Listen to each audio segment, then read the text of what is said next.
Red Dot started when my grandfather bought the business in 1963. We're a metal building manufacturer. We build churches, industrial plants, schools.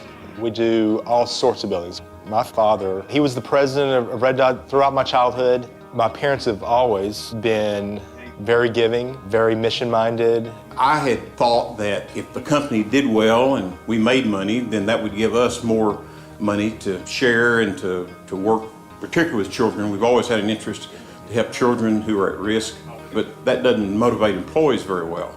And we wanted to try to change that model to be something that the entire company could be involved in. Our Red Dot 100X program is our company's program, our ministry, where we can utilize our success, our resources, the finances, our people, our skills, our time, and we can turn that success into significance for God's kingdom. We knew we had to find a way to articulate that, and our pastor, being not only one of the most godly men that we know, but is a very creative person, we asked him to start meeting with us. They invited me into the process as a pastor to talk about the scripture and talk about what Jesus' kingdom might look like in that regard, especially because they were trying to be sensitive to people in their company that might not be believers.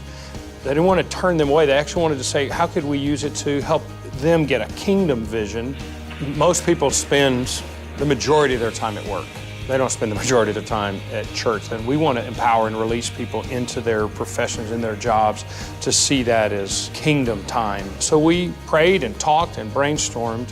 The dot in Red Dot has now become an acronym for our 100X program, where it's doing good, offering hope, transforming lives. And our doing good portion of our program is anything we do from a local standpoint, any ways we reach out as a company into the local community. At Christmas time, we adopt families that are at risk. We have the opportunity as employees to shop for the family and purchase their gifts.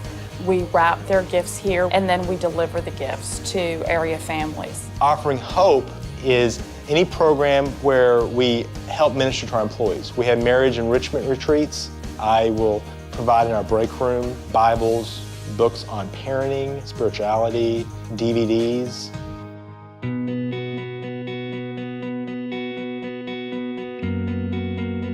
And then the T in DOT is transforming lives, where we are traveling to a number of different countries and have taken our team of employees to 2-3 trips a year internationally to work in these orphanages, work in these poor villages. I've been on a trip to Guatemala with Red Dot, the 100X program. It's awesome that you're able to bring some light maybe to just a dark place. Those kids, who knows the emotions they feel every day, and we're able to bring a little light, to bring a little hope. It makes you realize that you don't work for just money and things.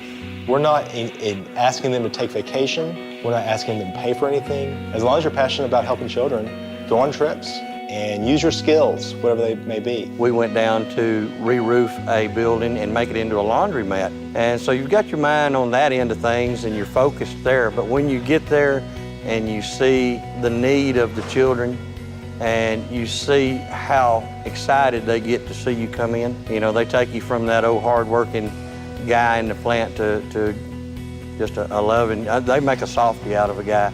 It's kind of hard to get excited about a metal building, but man, the thing that kind of keeps you going is the idea that I can work this hard and some part of the profit we make on this project is going to save a life. Once you go down to a third world country and you see what being needy really is, it's not, I don't have cable this month or not being able to run the air conditioner quite as much as I'd like to. They don't have that choice, and they worry from day to day, how are they gonna eat? It's a wake-up call to you to go down and to see that and then come back and look around at what you got and you go, you know, I'm really fortunate. I think we live in a time period where people are not knocking the doors down of the church to solve their problems. So unless we are authentically living out Christ in our workplaces, they're not going to get a chance to get near it. We could accomplish more in the world if this kind of model flourished than if pastors tried to think it up, if church leaders tried to figure it out, if everyone in the kingdom was empowered.